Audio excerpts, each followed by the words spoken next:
అమీర్పేట్ మైత్రివనం దగ్గర జరిగిన అగ్ని ప్రమాదం కలకలం రేపింది. నీలగిరి టవర్స్ లో మంటలు చెలరేగటంతో స్టూడెంట్స్ ఉరుకులు పరుగులు పెట్టారు. నిచ్చెన సాయంతో 100 మంది స్టూడెంట్స్ ని కాపాడారు పోలీసులు. ప్రమాదం జరిగిన 10 నిమిషాల్లోనే అందరినీ సేఫ్ గా బయటకు తీసుకొచ్చారు. షార్ట్ సర్క్యూట్ తోనే అగ్ని ప్రమాదం జరిగినట్టుగా ప్రాథమికంగా నిర్ధారించారు పోలీసులు.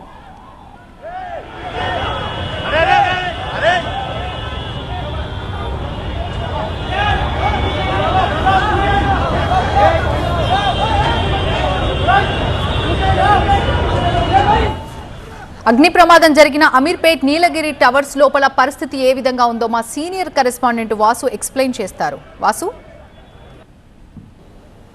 అమీర్పేట్లోని నీలగిరి బ్లాక్లో జరిగిన అగ్ని ప్రమాదం కారణంగా విద్యార్థులు చిక్కుకున్న ఏదైతే ఇన్సిడెంట్ ఉందో ఆ ఇన్సిడెంట్కి సంబంధించిన ఇన్స్టిట్యూట్లో నేను ఉన్నాను. ఒకసారి చూసుకోవచ్చు. ఇది స్టార్టింగు ఎంట్రీ పాయింట్.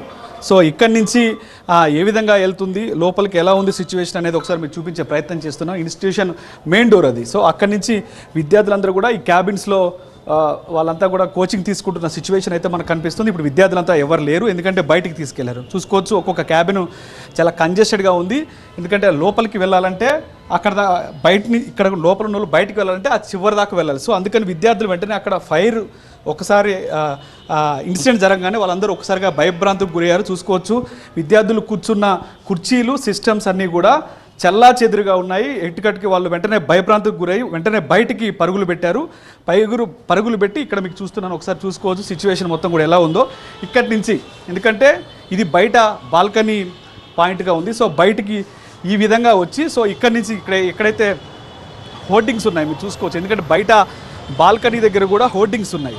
సో ఈ హోర్డింగ్స్ దగ్గర నుంచి అక్కడ ల్యాడర్ మీకు కనిపిస్తుంది. సో ఈ బాల్కనీలోకి వచ్చి ఇటు నుంచి ఆ ల్యాడర్ కనిపిస్తుంది. అక్కడ ఫైర్ సేఫ్టీ అధికారులు వేసిన ల్యాడర్ అది. సో ఆ ల్యాడర్ నుంచి కూడా వాళ్ళందరినీ కిందకి దింపి వేసిన సిచ్యువేషన్ కనిపిస్తుంది. ఎందుకంటే మెయిన్ డోర్కి వెళ్ళాలంటే, ఎందుకంటే మెయిన్ డోర్ దగ్గరే ఆ పరిసర ప్రాంతాల్లో కింద ఒకసారిగా షార్ట్ సర్క్యూట్ జరిగిన కారణంగా దట్టమైన పొగ మొత్తం కూడా మెయిన్ డోర్ నుంచి రావడంతో విద్యార్థులందరూ కూడా భయపడ్డారు. ఎందుకంటే మళ్ళీ అటువైపు వెళితే పూర్తి స్థాయిలో ఇబ్బంది అయ్యే అవకాశం ఉంటుంది, ఒకళ్ళ మంటలో చిక్కునే అవకాశం ఉంటుంది అని భావించి ఉంటారు విద్యార్థులు. సో అందుకని వెంటనే బయటకు వెళ్ళేందుకు ఇటు బాల్కనీ ఏదైతే ఉందో ఈ బాల్కనీ డోర్ మొత్తం కూడా ఓపెన్ చేసిన సిచ్యువేషన్ కనిపిస్తుంది. ఈ బాల్కనీ డోరు ఓపెన్ చేసి వెంటనే ఈ బాల్కనీ వైపుకి వెళ్ళిపోయారు. సో ఇక్కడి నుంచి వాళ్ళందరూ కూడా కాపాడండి అని అరిచారని స్థానికులు ఇంతగా మనకు చెప్తున్నారు. సో మొత్తం చూసుకోవచ్చు, చాలామంది విద్యార్థులు దాదాపు ఇక్కడ 10 నుంచి 12 మంది విద్యార్థులు ఇక్కడ కూర్చొని కంప్యూటర్లలో వాళ్ళ శిక్షణ తీసుకుంటూ ఉంటారని చెప్తున్న సిచ్యువేషన్ అయితే మనకు కనిపిస్తోంది. ఇది ఇక్కడ తాజా పరిస్థితి.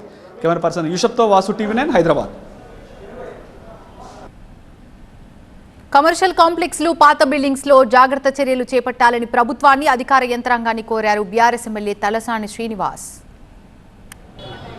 మీరు ఇమ్మీడియట్గా రివ్యూ మీటింగ్స్ తీసుకోండి, అధికారులను అప్రమత్తం చేయండి.